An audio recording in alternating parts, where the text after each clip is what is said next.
لا حول ولا قوة إلا بالله العلي العظيم حسبنا الله ونعم الوكيل نعم المولى ونعم النصير أعوذ بالله من الشيطان الرجيم بسم الله الرحمن الرحيم الحمد لله الذي لا يؤمن الخائفين وينجي الصالحين ويزع المستكبرين ويهلك ملوكا ويستخلف آخرين والصلاة والسلام على أشرف الأنبياء المرسلين نبينا سيدنا أبي القاسم محمد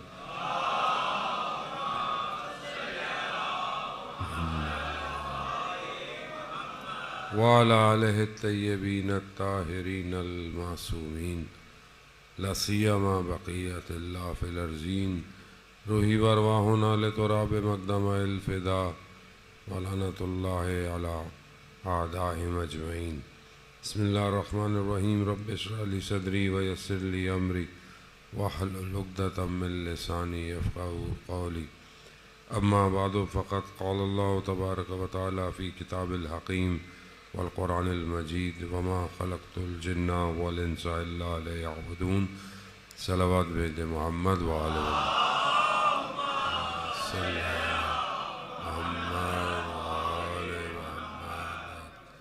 عزیزان محترم ایام فاطمیہ سلام اللہ علیہ کی مناسبت سے یہاں پر چند مجالس کا سلسلہ قائم ہے. اسی سلسلے کی پہلی مجلس سے خداوند متعال نے توفیق دی ہے کہ آپ مومنین کے درمیان میں حاضر ہوں اور ذکر محمد و آل محمد جو ہے وہ کیا جائے. بی بی سلام اللہ علیہ کی زندگی جو ہے وہ خود فضائل اور مناقب سے لبریز ہے. وہ کہ زندگی بہت تھوڑی تھی, کم تھی ظاہری دنیا کے حساب سے. 18 سال کوئی زندگی ظاہری نہیں ہوتی اتنی, لیکن اس کے اندر کرامتیں اتنی زیادہ ہیں کہ ایسے القاب ان کو عطا ہوئے کہ جو کسی خاتون کو حاصل نہ ہو سکے. سیدۃ النساء العالمین کا لقب کسی کو حاصل ہو جانا کہ اول انسانیت سے لے کر آخر انسانیت تک سب خواتین کی سردار ہو جانا, یعنی اس کا مطلب یہ ہوتا ہے کہ کسی چیز کے زیادہ ہونے سے کمال نہیں ہوتا. چیز کم ہو مگر اگر وہ اس طریقے سے ہو جیسے خدا چاہتا ہے تو وہ چیز کمال پہ پہنچ جاتی ہے. اب دینے کو انسان 70 سال جیتا ہے, 80 سال, 100 سال, انسان دعا بھی کرتا ہے کہ بہرحال طول عمر ہو اور سلامتی کے ساتھ ہو, لیکن اتنی بڑی زندگی ہو اور برکت نہ ہو زندگی میں تو پھر انسان کی زندگی کا کوئی فائدہ نہیں. لیکن کم زندگی ہو اور لیکن ایسی زندگی ہو کہ نہ صرف اپنے لیے کمال ہو بلکہ قیامت تک کی انسانیت کی بقا اسی زندگی میں ہو. یعنی ایک ایسی خاتون کہ جس کی سیرت پر عمل کرنا خود معصومین نے افتخار کیا ہے. خود امام نقی علیہ السلام ارشاد فرماتے ہیں اللہم صلی علی محمد و آل محمد. خود امام ارشاد فرماتے ہیں کہ ہم جس طرح ہم معصومین تم پر حجت ہیں, ہماری جد جو ہیں وہ ہم پر حجت ہے. اب یہ آسان نہیں ہے کہ ایک ایسی فضیلت, ایک ایسی کرامت حاصل ہو جائے, اور یقیناً اس کے پیچھے راز ہیں, اس کے پیچھے مرموز ہیں, اور وہ خلقت ہے, وہ خلقت نوری ہے کہ جو بشریت کے لبادے میں اتری ہوئی ہے. اور آسان نہیں ہے بہرحال اس ماحول میں, اس معاشرے میں کہ جس معاشرے میں خاتون کا احترام نہیں ہے, خواتین کو اس عزت کی نگاہ سے دیکھا نہیں جاتا, بچیوں کو زندہ دفنا دیا جاتا ہے. وہاں پر ایک بچی آئے اور اس مقام پہ پہنچ جائے کہ 1,24,000 انبیاؤں کا سردار یہ کہے کہ فداہا ابوہا, یعنی تم پر جو ہے وہ باپ جو ہے وہ تم پر فدا ہو, یعنی وہ مقام حاصل ہو جانا. تو یہ ہمارے لیے بڑی مشعل راہ ہے. یہ راستہ ہمارے لیے ایک نورانی راستہ ہے, ایک ایسا راستہ ہے کہ اگر ہم بھی اس راستے پر اپنے قدموں کو بڑھائیں تو ہم بھی کامیابی کی طرف جا سکتے ہیں۔ وزان محترم، بی بی کی زندگی کے بہت سارے زاویے ہیں، بہت ساری چیزیں ہیں کہ جو گفتگو کی جا سکتی ہے اور مسلسل گفتگو ہوتی بھی ہے۔ علماء آپ کی خدمت میں آتے بھی ہیں اور آتے بھی رہیں گے۔ بہرحال کچھ ایک آدھ چیز جو بہرحال بند حقیر آپ کی خدمت میں پیش کرنی ہے کہ پروردگار قرآن میں انسان کے لیے جو چیزوں کو پیش کر رہا ہے، انسان کو خلق کر کر خدا افتخار بھی کرتا ہے، تبارک اللہ ایسا خود انسان کی خلقت پر خالق جو ہے وہ رشک کر رہا ہے کہ میں نے کتنی بہترین خلقت جو ہے وہ کی ہے۔ پھر وہیں پروردگار قرآن میں کہتا ہے کہ وَلَقَدْ كَرَّمْنَا بَنِي آدم، یعنی ہم نے بنی آدم پر کرم کیا، کرم چیز جو ہے وہ اس کو عطا کی۔ اور بہرحال یہ آیت آگے چلتی ہے، پھر ہم نے زمین کی جانوروں کو ان کے لیے سواریاں بنائیں اور بہترین غذاؤں کو ان کے لیے قرار دیا، اور دوسری مخلوقات پر اس کو برتری دی ہے۔ تو یہاں بہرحال اس آیت میں دو فضیلتیں جو ہے وہ بنی آدم کو ملی ہیں، ایک کرامت ملی ہے اسے، دوسری اس کو برتری ملی ہے دوسری مخلوقات سے۔ اب اگر انسان بہرحال ان فضیلتوں کو دیکھے تو اس کو اپنے وجود میں یہ چیزیں نظر آتی ہیں، اور یہ چیزیں فطری ہیں، یعنی نیچرل ہے۔ یہ آپ چیزوں کو انسان ماحول اس سے چیزوں کو دور کر سکتا ہے، لیکن اس کے فطرت سے چیزیں دور نہیں ہو سکتی۔ مثال کے طور پر نمک جو ہے اس کی فطرت کیا ہے کہ اس کے اندر وہ ترشی، وہ نمکین پن پایا جاتا ہے۔ آپ نمک ہو اور اس میں نمکین نہ ہو تو آپ یہ نہیں کہیں گے کہ نمک ہے، آپ کہیں گے کچھ اور ہے، نمک نہیں ہے۔ پانی ہو لیکن وہ تر نہ کر سکے، گیلا نہ کر سکے، تو آپ یہ نہیں بولو گے کہ یہ پانی ہے، آپ بولو گے کوئی اور مادہ ہے، کوئی اور چیز ہے۔ اسی طرح انسان کی فطرت کے اندر کرامت خدا نے ڈالی ہے، اور یہ کرامت ایسی صفت ہے کہ جو انسان کو اخلاق کے منازلوں کو طے کراتی ہے۔ اگر یہ کرامت نہ ہو، خود مولا کائنات حضرت علی ابن ابی طالب علیہ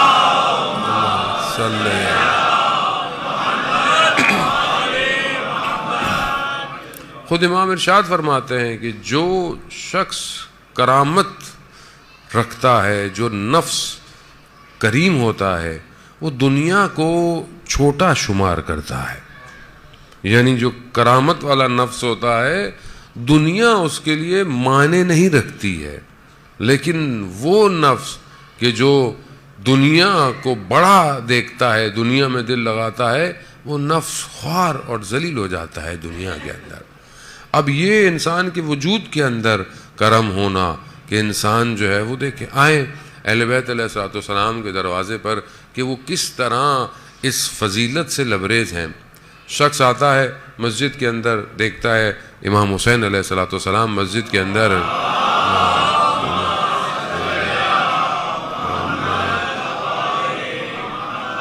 امام کو مسجد میں دیکھتا ہے، امام سے سوال کرتا ہے، سائل ہے، امام قمبر کو بلاتے ہیں، پوچھتے ہیں کہ ہمارے پاس خزانے میں یا ہمارے پاس کتنے پیسے ہیں؟ تو وہ کہتے ہیں کہ ہمارے پاس 4000 جو ہیں وہ دینار موجود ہیں۔ تو امام کہتے ہیں وہ 4000 جو ہیں وہ لاؤ اور اس کو دے دو، یہ ہم سے زیادہ ضرورت مند ہے، یعنی یہ زیادہ ضرورت مند ہے کہ یہ ہم پیسے اس کو، کیونکہ کرم کرنے والا کرم پر زیادہ اور اپنی خواہشات کو دبا کے رکھتا ہے۔ یعنی جو کرم کرنے والا شخص ہو، جس کے اندر کرامت پائی جائے، وہ اپنی خواہشات کو کم، مثال کے طور پر اگر جو کریم ہے وہ کھانا کھلانے میں زیادہ خوشی محسوس کرے گا کھانا کھانے سے۔ مثال کے طور پر کہیں کھانا کھانے جاتا ہے اور وہ دیکھتا ہے کہ کوئی بھوکا ہے یا کوئی کھانا کھانے والا ہے، تو اس کو خود کھانے میں لذت نہیں آئے گی، لیکن اس کو کھانا کھلانے میں لذت زیادہ آئے گی۔ خوب یہ ایک صفت انسان کے اندر ہے۔ اب انسان دیکھے کہ کیا یہ صفت میرے اندر پائی جاتی ہے کہ نہیں پائی جاتی، مطلب اس کا ایک جھلک یہی ہے کہ انسان اپنی زندگی کو ٹیسٹ کرے۔ نارمل زندگی میں رہتا ہے، باہر رہتا ہے، گھومتا ہے، اگر اس کے ہاتھ میں اتنی گشائش نہیں ہے، اتنا ہاتھ میں نہیں ہے، لیکن کیا اس کا وجود یہ چاہتا ہے کہ نہیں چاہتا؟ بہرحال فطرتاً تو انسان ہے، لیکن آج کل کی مادی دنیا میٹلسٹک ورلڈ اتنی زیادہ ہو گئی ہے کہ انسان خود پسندی کا شکار ہو گیا ہے. انسان صرف اپنے آپ کو پسند کرتا ہے, اپنی خواہشات کو پورا کرنے کے لیے بعض اوقات دوسروں پہ کرم کرنا تو دور کی بات, دوسروں کا حق کھا جاتا ہے, دوسروں کے ساتھ ظلم کرتا ہے, زیادتی کرتا ہے. تو کیا ایسے شخص کے اندر یہ صفت تھی؟ نہیں, یہ صفت سب کے اندر تھی, لیکن ماحول نے اس کو اتنا آلودہ کر دیا کہ اس کے نزدیک جو ہے وہ قیامت کم اور دنیا زیادہ جلوے کرنے لگ گئی. مثال کے طور پر ایک شخص ہے, اپنی فیملی میں ہے, اپنے اطراف میں ہے, اپنے پڑوسیوں میں ہے, چیزوں کو دیکھتا ہے, مشکلات کو دیکھتا ہے, تو وہ کوشش کرتا ہے کہ وہ اپنے اطراف کو بہتر کرے. خوب یہ کرامت ہے اس کے اندر پائی جاتی ہے, اور یہ صفت بہت وسیع ہے, یہ صفت پھیلتی جاتی ہے. پھر پہلی چیز جب یہ صفت انسان کے وجود میں آئے تو وہ اس کے اندر احترام پیدا کرتی ہے. کس کا؟ دوسروں کا احترام. کریم شخص دوسروں کا احترام کرتا ہے, یہ نہیں دیکھتا کہ چھوٹا ہے, بڑا ہے, امیر ہے, غریب ہے, وہ یہ نہیں دیکھتا, اس کے وجود میں احترام پایا جاتا ہے. اب آپ دیکھیں کہ یہ کرامت سب سے زیادہ ظاہر ہے اہل بیت سے بڑھ کر کس کے پاس جو ہے وہ کرامت پائی جائے گی. اب پہلی صفت احترام کی کس کے لیے ہے؟ علماء بیان کرتے ہیں کہ پہلے یہ والدین جو ہیں وہ بچوں کا احترام. اب آپ دیکھیں کہ معاشرے میں بچوں کا احترام کیسا ہونا چاہیے اور کیسا ہے. آئیں رسول کے گھر میں جائیں کہ وہ بچوں کا احترام کیسے کرتے ہیں. جب یہ بیوی چھوٹی ہیں, ابھی اتنی ان کا عمر زیادہ نہیں ہے, لیکن جیسے ہی وہ تشریف لاتی ہیں رسول خدا اپنی مقام سے بلند ہو جاتے ہیں. یہ رسول ہیں, اللہ کے نبی ہیں, بہرحال اصحاب بیٹھے ہوئے ہیں یا کوئی بھی لوگ ہیں, لیکن بچی کے احترام میں اپنے آپ کو بلند کرنا.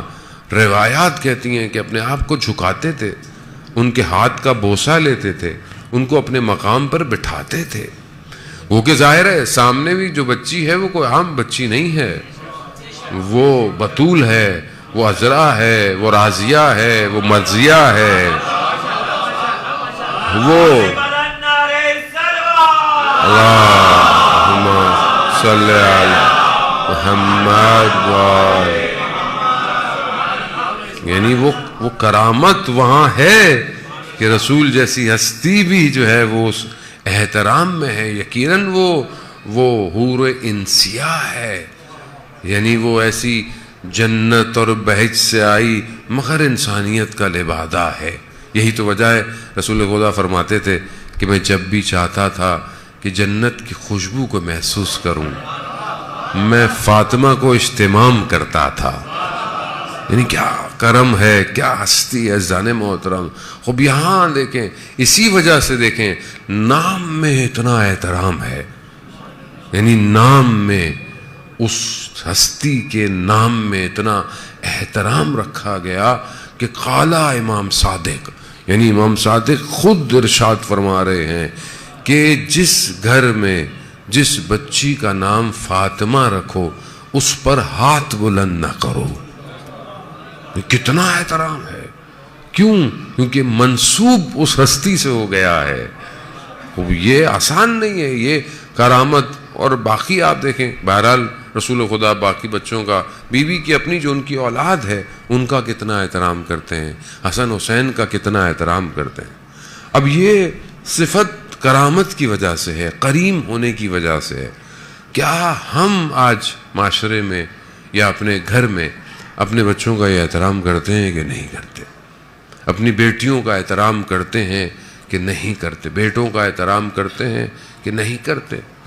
اور رسول خدا خود ارشاد فرماتے ہیں کہ اپنے بیٹے کا نام اگر محمد رکھو تو پھر اسے بیٹھنے کی بہترین جگہ دو, اس کے لیے وسعت کرو, اس کے ساتھ کوئی اس کو غلط بات طریقے سے اس سے بات نہیں کرو. یعنی کیا؟ یعنی خوب یہ کرامت ہے, احترام ہے. بچوں کا احترام سنائیں. آج بچے دنیا میں بہرحال معاشرے کے اندر, کیونکہ ورلڈ دنیا ایسی تیز ہو گئی ہے, ڈیجیٹلائز ہو گئی ہے کہ بہرحال سوشل میڈیا نے, ٹی وی نے, ڈراموں نے, اینیمیشنز نے بچوں کو بھی تبدیل کر دیا ہے، والدین کو بھی تبدیل کر دیا ہے۔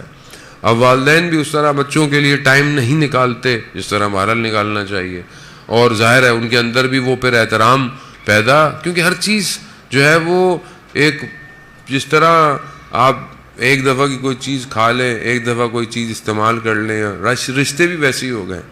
جب آپ آج اولاد کو اس طریقے سے پروان نہیں چڑھائیں گے تو کل یہ اولاد بھی ظاہر ہے پھر اسی طریقے سے آپ کے ساتھ برخورد کرے گی، اسی طریقے سے آپ سے اس کا بیہیویئر ہوگا۔ تو آج ہم دیکھیں مثلا مسجد کے اندر یا مثلا امام بارگاہ میں بچے ہیں، آ رہے ہیں، کھیل رہے ہیں، کود رہے ہیں، تو ہمارا رویہ ان کے ساتھ کیسا ہے؟ نماز پڑھنے آتے ہیں بچے تو بزرگ حضرات ان کو بھگا دیتے ہیں، کہتے ہیں بھائی نماز ڈسٹرب ہو رہی ہے۔ بہرحال ایسی نمازیں لے کے کہاں جائیں گے اگر یہ بچے مسجد سے بھاگ گئے؟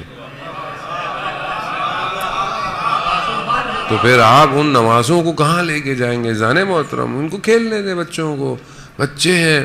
اب یہی چیز ان کو آہستہ آہستہ سجدے گاہ سے کھیلنا کل سجدے گاہ پہ سجدے کی توفیق دے گا۔ اب یہ کرامت آپ کو بہرحال اپنے بچوں کو دکھانی ہے۔ بہرحال اسی طرح کرامت بڑھتی ہے، اور یہ کرامت جو ہے وہ میاں بیوی کا آپس میں احترام کتنا ہے۔ خود رسول خدا کس طرح حضرت خدیجہ کا احترام کرتے تھے، خود حضرت زہرا سلام اللہ علیہا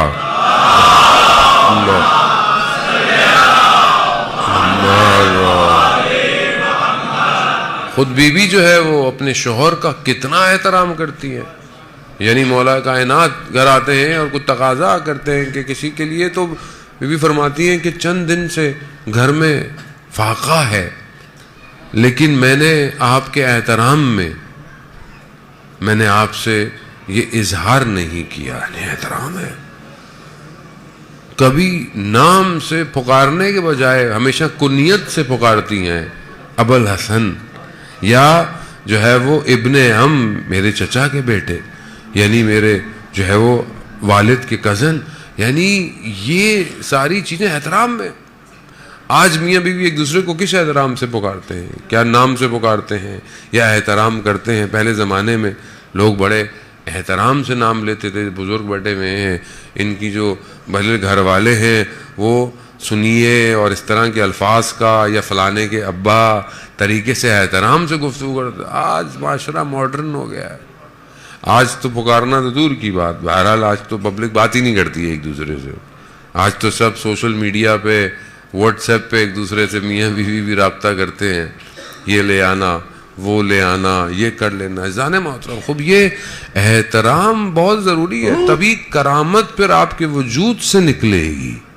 آپ کو معاشرے کو بتانے کی ضرورت نہیں ہے کہ کس سیرت پہ انسان چلے۔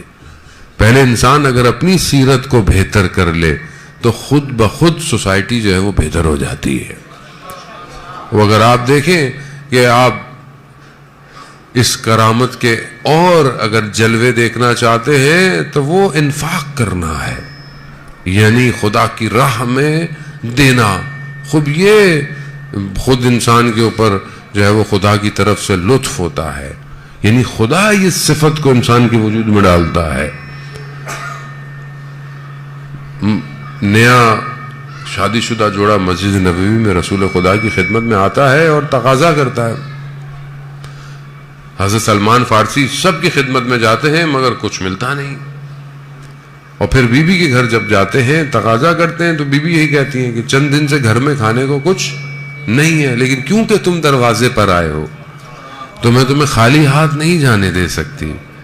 اپنا لباس دیتی ہیں کہ جاؤ اس کو دکان میں جو ہے وہ گروی رکھ کر کچھ جو اور کچھ کھجوریں لے کر آؤ، اور وہ ایسے ہی کرتے ہیں، کچھ جو ملتی کھجوریں اور لاتے ہیں، اور پہلے کہتے ہیں کہ آپ اس میں سے کچھ اپنے بچوں کے لیے رکھ لیں۔ تو بی بی فرماتی ہے نہیں، میں نے اس کام کو خالص خدا کے لیے انجام دیا ہے۔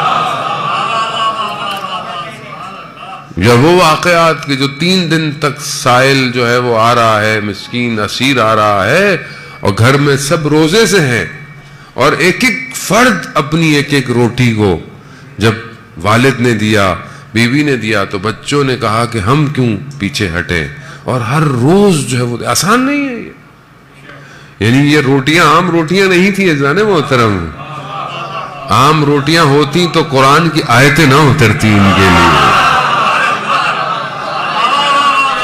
یہ وہ روٹیاں ہیں جس سے کائنات رزق کھا رہی ہے. یہ انہوں نے دیا ہے تو آج دنیا کھا رہی ہے. ظالم محترم, یہ بیوی کے گھر کی وہ ہاتھ کی چکی سے نکلی ہوئی پیسی ہوئی اس محنت اور مشقت ہے. یہ شاید کائنات اگر ان ہستیوں کو سمجھ جاتی تو آج نہ کبھی اختلاف ہوتے, نہ آج یہ مشکلات ہوتی.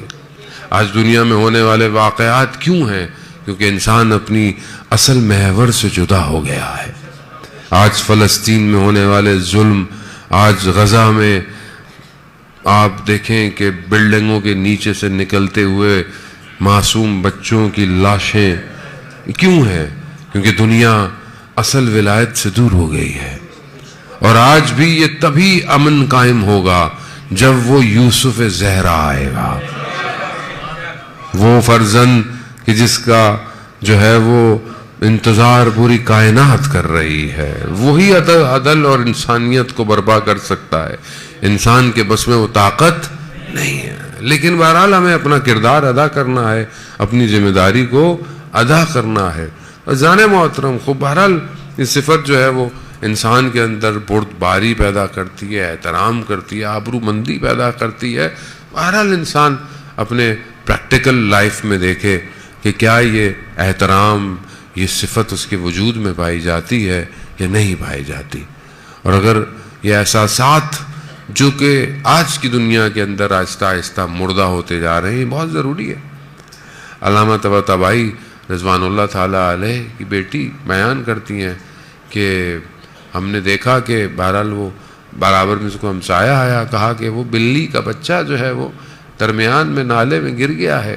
تو جلدی جلدی انہوں نے لوگوں بلایا, کسی کو بلایا تاکہ اس میں سے اس کو نکالا جائے. تو کہا کہ بابا کی عمر بہت زیادہ ہو گئی تھی. تو ہم نے کہا کہ بہرحال آپ کے لیے مناسب نہیں ہے, ایک بلی کے بچے کے لیے آپ اتنا جذباتی ہو رہے ہیں.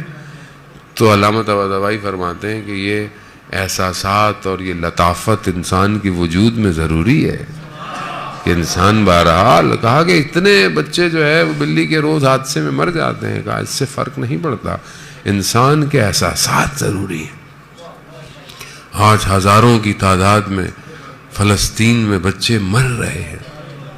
کتنا احساس ہمارے دل میں ہے, کس درد کی کیفیت سے ہم گزر رہے ہیں کہ نہیں گزر رہے. حد اقل ہم جو کام کر سکتے ہیں کہ کم از کم ہم ان چیزوں کو کھانے سے پرہیز کریں جن کمپنیوں کے خون جو ہے وہ ان بچوں کے خون سے آلودہ ہے. کم از کم انسان وہ تو کر سکتا ہے کہ کم از کم یہ چند چیزیں انسان نہ کھائے, نہ استعمال کرے زندگی میں. اور یہ تو کم سے کم کوشش ہے کہ کم سے کم انسان اتنا تو احساس رکھتا ہو. خوب نہیں کر سکتا, کچھ اور نہیں کر سکتا, یہ درد ضروری ہے. ذرا بچہ کسی کا مریض ہو جائے, کسی کا بیمار ہو جائے تو آپ کتنے تڑپتے ہیں. بندہ ہاسپٹل بچے کو لے کے جائے, کتنا باپ ہاسپٹل لے کے جائے تو ماں دروازے پہ کھڑی رہتی ہے ساری رات کہ بچہ کس حالت میں آئے گا. لیکن وہ بچے کہ بعض جن کے ماں باپ بھی ان کے ساتھ دنیا سے چلے گئے, یا باپ بچ گیا تو بچے نہیں ہیں, اور بچے بچ گئے تو باپ نہیں ہے. خوب یہ درد ضروری ہے جان محترم, اس کو محسوس کریں, دیکھیں کہ کیا میری کیفیت ہے کہ نہیں ہے. یا بہرحال میں بھی وقتی طور پر تھوڑا سا غم میں سا غم زدہ ہوتا ہوں, اور پھر اس کے بعد وہی وہ انسانیت یہی ہے. آج آپ دیکھیں کہ انسانیت بیدار ہو رہی ہے پوری دنیا کے اندر. آج انسانیت جو ہے وہ بیدار ہے. اس کی وجہ کیا ہے؟ کیونکہ فطرت انسان میں یہ کرامت پوشیدہ ہے, اسے بیدار کرنے والا نہیں آیا ابھی تک. جب وہ آئے گا, جب وہ عدالت کی بات کرے گا, انسانیت کی بات کرے گا, خود بخود پوری دنیا اس مسیح کے پیچھے پلٹ آئے گی. جان محترم, اصل میں ہمارا امتحان ہے. جو بچپن سے پکار رہے ہیں امام کو, امتحان ان کا ہے. کیونکہ یہ نہ ہو خدا نہ خواستہ کہیں میرے اپنے اندر ایسی صفات پیدا ہو جائیں کہ جب امام ظہور کریں اور میں ان کی آواز پہ لبیک نہ کہوں. روایات کہتی بھی ہیں کہ کچھ لوگ جب امام آئیں گے تو تشویش میں ہوں گے, شک کی حالت میں ہوں گے, کیا یہ وہی ہیں یا کوئی اور ہے؟ اور بعض اوقات لوگ ان کی طرف جائیں گے بھی صحیح اور پھر بھی بعض اوقات کہیں گے کیا ہم نے صحیح اقدام کیا یا نہیں کیا. وہ یہ خطرناک مرحلہ ہے. انسان ساری زندگی کربلا پہ گریا کرے اور وارث کربلا جب آئے تو میدان سے بھاگ جائے. تو اس کے لیے بہت ضروری ہے کہ ہم اپنی زندگی کو ریوائیو کریں, اپنے آپ کو بیدار کریں. جانے محترم, اسی لیے روایات میں ایک بہت بڑا حصہ انسان کے باطن سے تعلق رکھتا ہے. انسان کا باطن اگر صاف ہے تو وہ کبھی بھی نقصان میں نہیں رہے گا. ظاہر بہت ضروری ہے, اپنے آپ کو صاف رکھیں, پاک رکھیں, طاہر رکھیں, نماز پڑھیں, عبادت کریں, صاف لباس پہنیں, لیکن اگر باطن میں خوشبو نہیں ہے تو باہر آپ جتنے بھی عطر لگا لیں آپ کا باطن خوشبودار نہیں ہو سکتا. اور وہ تبھی ہوگا کہ جب آپ ان حدیثوں پہ عمل کریں گے جو معصومین نے ارشاد فرمائی ہیں. جانے محترم, رسول خدا حضرت محمد مصطفیٰ صلی اللہ علیہ وسلم رسول خدا اپنی ایک حدیث میں بہرحال بیان کرتے ہیں کہ لوگ آخری زمانہ, خاص طور پہ آپ کو پتہ ہے آخری زمانہ سخت ہے, جس دور میں ہم زندہ رہ رہے ہیں بہرحال یہ آخری زمانہ ہے. حالات آپ کے سامنے ہیں, فتنے آپ کے سامنے ہیں, امتحانات آپ کے سامنے ہیں, مشکلات, ایسی ایسی چیزیں ہو رہی ہیں جو انسان نے شاید سنی بھی نہیں تھیں اور دنیا میں وہ ساری چیزیں ہو رہی ہیں. رسول خدا فرماتے ہیں کہ بہرحال لوگ کس طرح ہوں گے, کہ لوگ کس طرح کے ہو جائیں گے, کہ لوگ جو ہے وہ مال سے زیادہ محبت کریں گے حساب کے بجائے. یعنی لوگوں کو مال سے محبت ہوگی لیکن یہ نہیں ہوگا کہ قیامت میں ان کا حساب بھی ہونا ہے یا نہیں ہونا. حساب کو بھول جائیں گے, مال سے محبت کریں گے. آج آپ دیکھ لیں کہ دنیا 2 اور 2 4 کے چکر میں رہتی ہے, بعض وقت کہتی ہے 5 کیوں نہیں ہو رہا, وہ اسی چکر میں رہتی ہے, لیکن یہ بھول جاتی ہے کہ یہ حلال سے ہو رہا ہے کہ حرام سے ہو رہا ہے. اور اگر میں کر بھی رہا ہوں تو میں قیامت میں مجھے اس کا جب حساب دینا پڑے گا تو کیا میں حساب دینے کو تیار ہوں یا نہیں ہوں. نجف میں ایک شخص نے کسی سے جو ہے وہ قرض دیا ہوا تھا, اس شخص نے اس کو پیسے واپس نہیں کیے, تو اس نے بڑی کوشش کی. تو اس نے سنا ہوتا کہ فلانے عالم کے درس میں یہ وہ میرا قرض دار جاتا ہے تو میں ان سے کہتا ہوں شاید ان کے کہنے پر اس کو اثر ہو جائے. تو بہرحال وہ آتا ہے, وہ بیٹھتا ہے, تو وہ عالم دین خود بیان کرتے ہیں کہ میں اس سے پہلے کہ میں تعلیم حاصل کرتا میری دکان تھی اور وہاں میری دکان میں ایک دن ایک یہودی آیا, میں نے اس کا جو بھی اس نے لیا تو اس کا 1 درہم میرے پر بچتا تھا. میں نے جو ہے وہ درود بھیج دے محمد وآل محمد صلی اللہ علیہ.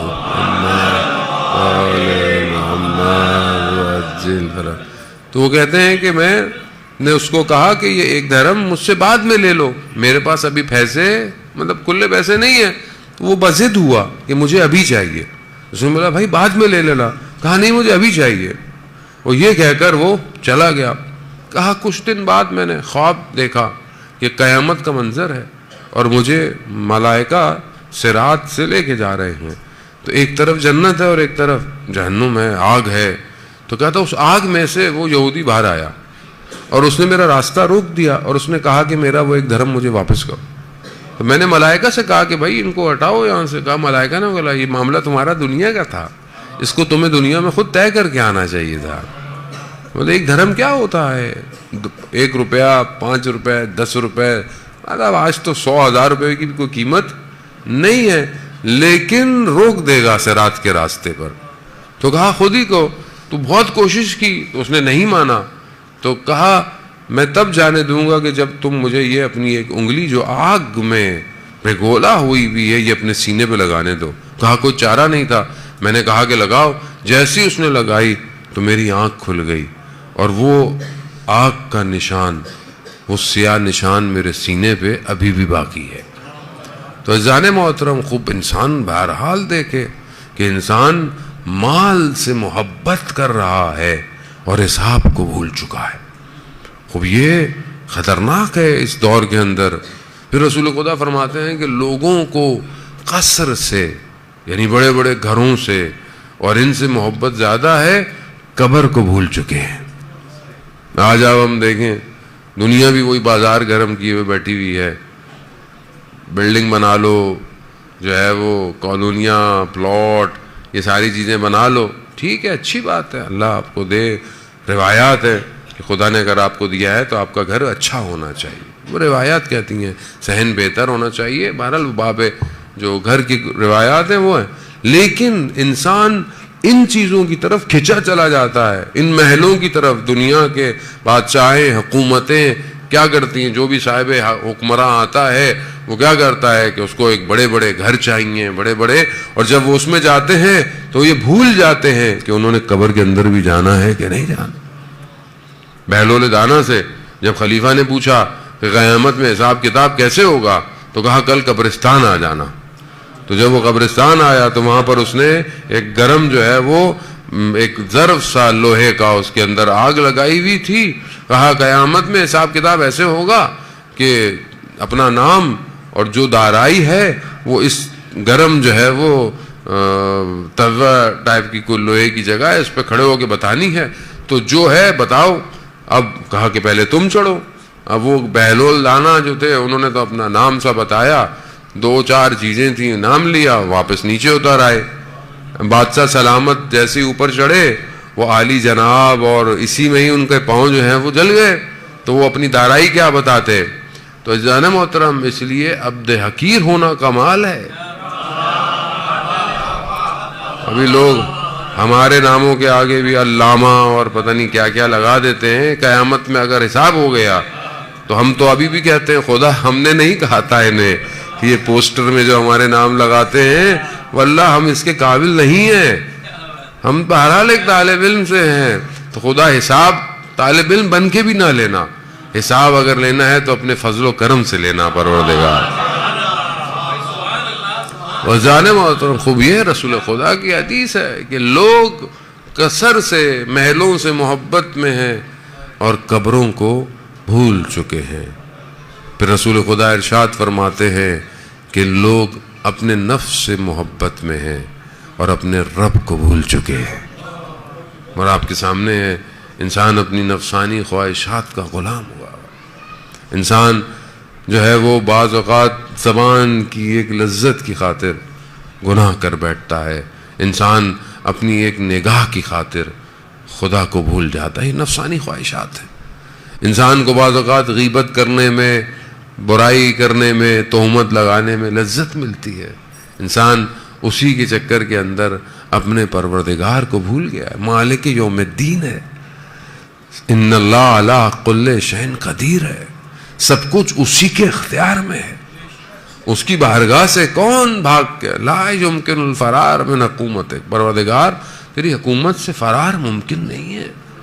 لیکن انسان بہرحال آپ دیکھیں کہ ابھی بہرحال میں بھی آپ کے سامنے 4 باتیں کرتا ہوں, میرا دل بھی بڑا مغموم ہے, میں بھی باہر نکلتا ہوں, میں بھی اسی دنیا کا شکار ہو جاتا ہوں. بھول جاتا ہے آدمی, پھر وہی ساری چیزیں ہو جاتی ہیں. بعض اوقات ہمیں بھی ہمارے گھر والے یاد دلاتے ہیں کہ لا مولانا ہے, خوب انسان ہے. انسان نفس کا شکار ہو جاتا ہے. انسان بعض اوقات, چھوٹی بچی بھی ہمیں کہتی ہے کہ بابا بس شما کیا ہوگا ہستی مولانا ہے آپ کیسی بات کر رہے ہیں. خوب انسان واقعا انسان اتنا دنیا میں محو ہو گیا ہے کہ اصل غفلت کا شکار ہے. اور یہ غفلت انسان کو گناہ کی طرف لے جاتی ہے. جیسے آپ گاڑی چلا رہے ہوں, موٹر سائیکل چلا رہے ہوں, کوئی بھی سواری چلا رہے ہوں, ذرا سی دیر کے لیے آپ غافل ہو جائیں, اور غفلت تھوڑی دیر کی ہے. موبائل پہ میسج آ گیا, اس لیے بار بار ٹریفک پولیس والے کہتے ہیں کہ بھائی موبائل استعمال نہیں کرو, استعمال نہیں. کتنے حادثے دنیا میں صرف موبائل کی وجہ سے ہوتے ہیں. کیا ہے وجہ, کیا ہے؟ تھوڑی دیر آپ نے یہاں دھیان دیا, آپ کا دھیان اس پر آتا ہے, چاہے ٹیکسٹ ہے چاہے جو بھی ہے, غافل. اس ذرا سی غفلت انسان کی زندگی میں کتنا بڑا حادثہ کر بیٹھتی ہے. خوب یہی غفلت انسان کو گناہ کی طرف لے کے جاتی. اور غفلت کیسی ہے کہ انسان بھول جاتا ہے کہ پروردگار اسے دیکھ رہا ہے. یہ غفلت ہی تو ہے.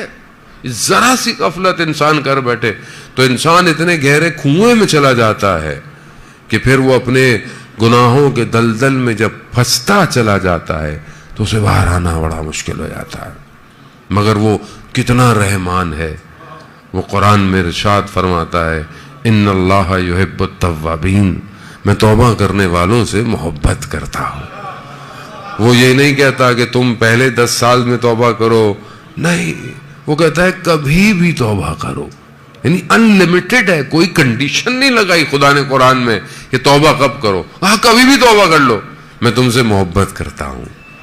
خدا نے کسی اور سے محبت کا اظہار نہیں کیا، خدا نے توبہ کرنے والے سے محبت کا اظہار کیا ہے۔ تو وزان محترم، بہرحال زندگی گزرتی چلی جا رہی ہے، انسان کو پتہ تھوڑی ہے آج ممبر پر ہے کل قبر پر ہے، کوئی بھی چیز ہے، انسان دنیا کی چیزوں سے بعض اوقات ضروری نہیں ہے کہ انسان کے لیے محل بڑی بڑی عمارتیں ہوں، چھوٹی سی چیز بھی اگر اس کی عشق میں گرفتار ہے تو یہ جھوپڑی بھی اس کے لیے اس محل سے زیادہ خطرناک ہو جاتی ہے۔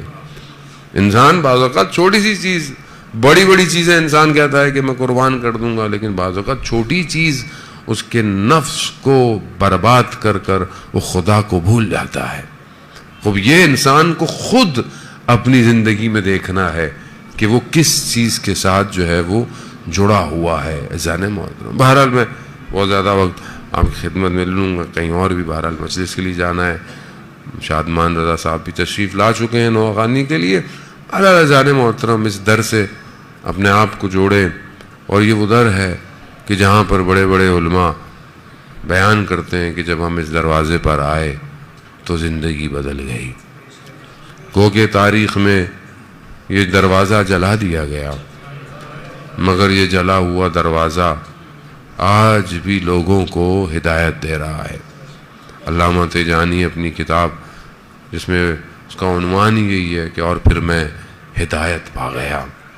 مجھے ایک دفعہ توفیق ہوئی ان کو سننے کی پروگرام کے اندر، تو وہ خود فرماتے ہیں کہ جب انسان تاریخ کے ان اوراق کو پلٹتا ہے اور جب اس دروازے پہ پہنچتا ہے، یہ عجیب دروازہ ہے عزیزان محترم، یہ باعث ہدایت ہے۔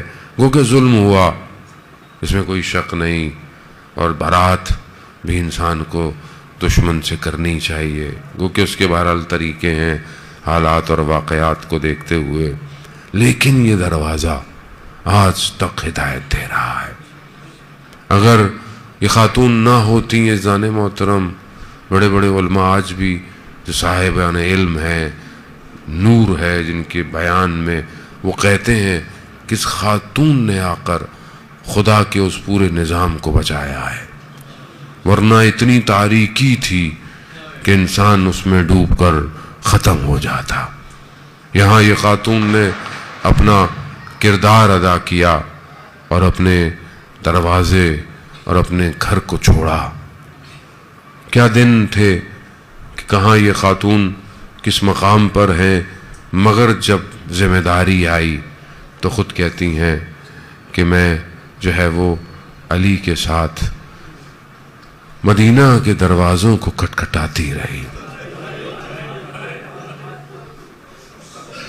کس طریقے سے اس حالت میں کہ جہاں پر بدن زخموں سے چور ہے،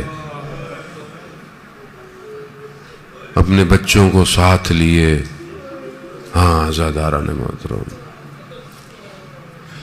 اور کتنا گریہ ہے کہ صاحبان شہر تشریف لاتے ہیں اور مولا کائنات سے کہتے ہیں کہ اے علی، آپ فاطمہ سے کہی ہے اتنا گریہ مت کریں، ہمارے دن کے کام جو ہیں وہ ہم انجام نہیں دے پاتے۔ آپ تصور کریں کہ آخر کتنا گریہ ہوگا، یا دن میں رویا کریں یا رات کو رویا کریں۔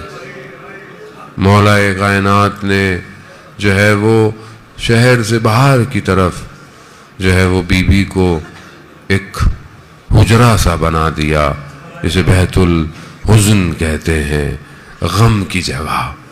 بی بی صبح اٹھتی تھیں، اپنے بچوں کو لے کر جاتی تھیں اور وہاں گریہ کرتی تھیں،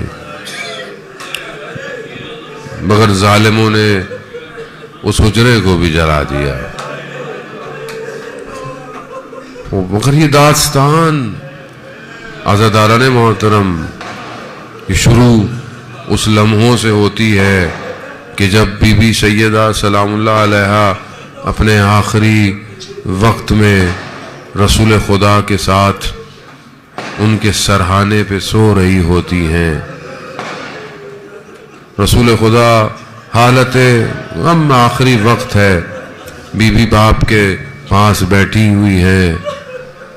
روایات آپ مستقل سنتے رہتے ہیں. دروازہ کھٹکھٹایا گیا. بی بی نے پوچھا کون ہے؟ کہا کہ کوئی آیا ہوں میں دور سے رسول کی زیارت کے لیے. بی بی نے کہا بابا مریض ہیں، بعد میں آئیے گا. کچھ دیر اور گزرتی ہے، پھر دق الباب ہوا.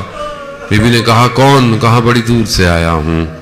کہا ابھی مناسب نہیں ہے. تیسری دفعہ جب دروازہ کھٹکھٹایا جاتا ہے، رسول خدا فرماتے ہیں بیٹی جانتی ہیں کون ہے؟ کہا نہیں بابا. کہا ملک الموت ہے جو آپ کے احترام میں آپ سے پوچھ کر اندر آنا چاہتا ہے.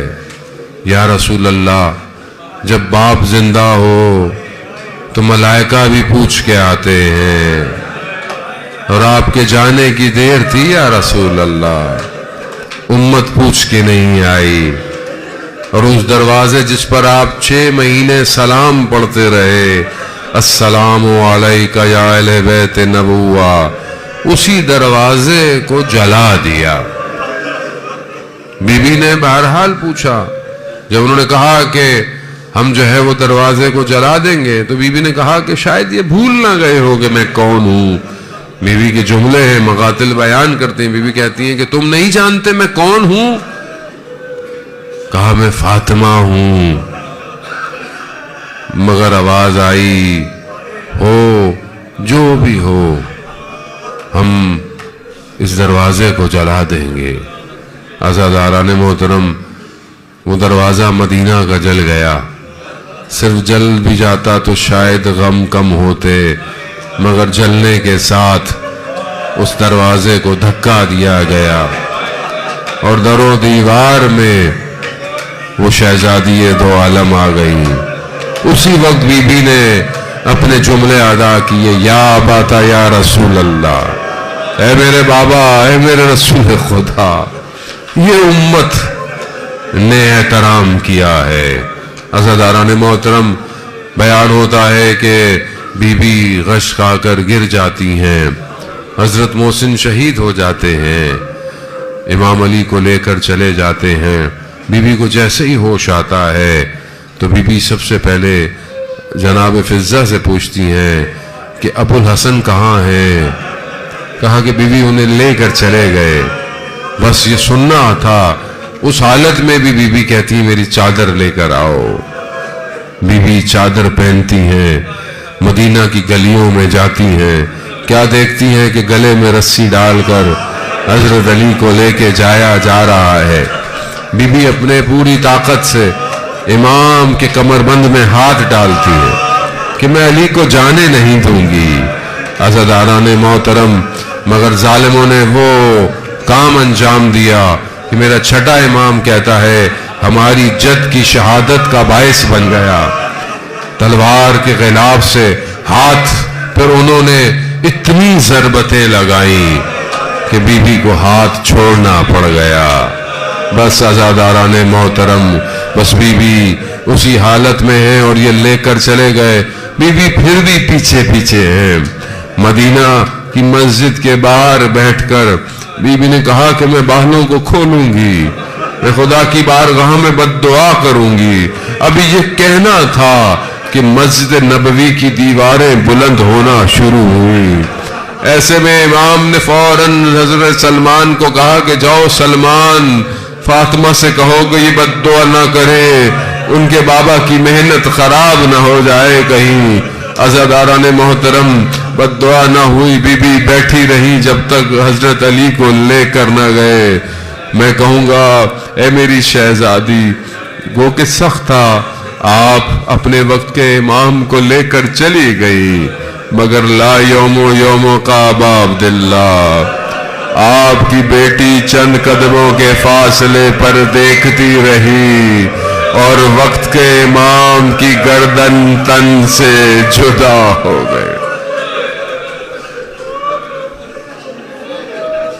الا لعنت اللہ علی القوم الظالمین وسيعلم الذين ظلموا أي منقلب ينقلبون ماتم حسین۔